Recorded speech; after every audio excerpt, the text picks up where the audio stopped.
तो hello future investors, welcome back to another video from the call stock, जहां पर हम सीखते हैं स्टॉक मार्केट रिलेटेड टर्म्स के बारे में। तो आज का वीडियो जो है बहुत ही ज़्यादा इंटरेस्टिंग है, क्योंकि हम इस पर एनालिसिस करेंगे सेंट्रल बैंक ऑफ इंडिया का। यानी कि जो भी हमने अभी तक लर्निंग की है, जो भी हमने सीखा है, उस पर छोटा सा एक एनालिसिस करेंगे और प्रिडिक्ट करेंगे कि इसका प्राइस पॉइंट आगे मूव कर सकता है या कहाँ मूव करेगा, वो हम जानेंगे। ठीक है, तो देखते हैं सिंपल चार्ट पर। तो सिंपल चार्ट पे आने के बाद हमें कुछ इस तरीके से चार्ट दिख रहा है। ठीक है, इससे पहले अगर आपने चैनल को सब्सक्राइब नहीं किया तो कर दो। ठीक है, तो ये देखो क्या है, वीकली टाइम फ्रेम पर हमने खोला है and central bank of India का ये चार्ट हमें दिख रहा है, यानी कि अपने ट्रेडिंग व्यू पैनल पर आप चेक कर सकते हैं। ठीक है, तो देखो मैंने सिंपल किस बिहाफ पे मैं इस पर एनालिसिस कर रहा हूँ, जो मैंने इसका जो प्राइस एक्शन नोट किया, यानी जो ये प्राइस पॉइंट बना रहा है, जिस लेवल पर ये बना रहा है, उसके हिसाब से हमारा ये नेक्स्ट प्राइस पॉइंट क्या हो सकता है। तो देखो पहले इसने क्या किया है, कुछ इस तरीके से हम जो प्राइस एक्शन नोट करते हैं, प्राइस एक्शन यानी हिस्ट्री क्या की है। तो देखो यहाँ पर इसने क्या किया, ब्रेकआउट किया, देन उसके बाद एक रीटेस्टिंग के लिए आया, यहाँ पर एक इसने रीटेस्ट किया। ठीक है, इस लेवल को इसने टेस्ट किया एंड अगेन इसके बाद इसने रैली कंटिन्यू करी है। ठीक है, अब जैसे इसने रैली कंटिन्यू की है, फिर उसके बाद अगेन इसने क्या किया, देखो यहाँ पर इसने क्या किया, एक ब्रेकआउट दिखाया हमें।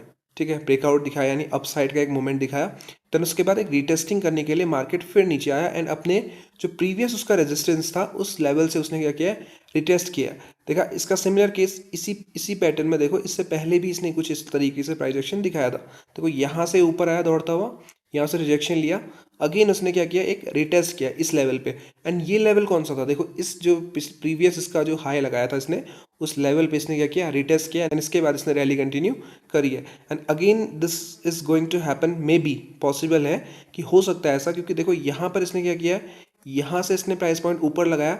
ठीक है, फिर यहाँ पर इसने एक क्लोजिंग दिखाई, देन उसके बाद क्या किया, प्राइस पॉइंट नीचे आ गया एंड नीचे कहाँ तक आया, नीचे तक टेस्ट कहाँ किया है उसने, प्रीवियस जो अपना रेजिस्टेंस था यहाँ तक, इस लेवल तक उसने टेस्ट कर लिया है। तो अब इसका जो प्राइस पॉइंट मैं एक्सपेक्ट कर रहा हूँ 65 के अराउंड इसका चल रहा है।